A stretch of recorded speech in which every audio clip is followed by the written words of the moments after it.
అరే ఓ మనిషి, ఎప్పుడు చేస్తావో తెలీదు, ఎందుకు చేస్తావో తెలీదు, ఎలా చేస్తావో తెలీదు. అయినా ఎందుకురా నీకు ఈగోలు, ఈర్షా ద్వేషాలు?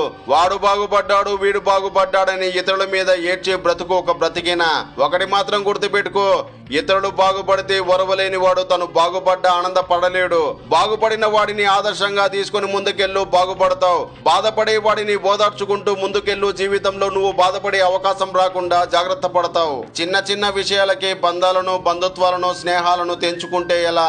అర్థం చేసుకుంటే బంధాలు బలంగా ఉంటాయి, అపార్థం చేసుకుంటే ఏ బంధమైనా బలహీనపడుతుంది. ఈర్షా ద్వేషం, పగ, ప్రతీకారం వదిలేసి ప్రేమను పంచు, బాగుపడేటట్టు ప్రోత్సహించు. బాధలో ఉన్నోడిని ఓదార్చు, కష్టంలో ఉన్నవాడికి తోచిన సహాయం చేయి. స్నేహితుడైనా, శత్రువైనా, చిన్నోడైనా, పెద్దోడైనా చిరునవ్వుతో పలకరించు. ఎదుటోడిలో దాగున్న విషయం బయటికి పోతుంది.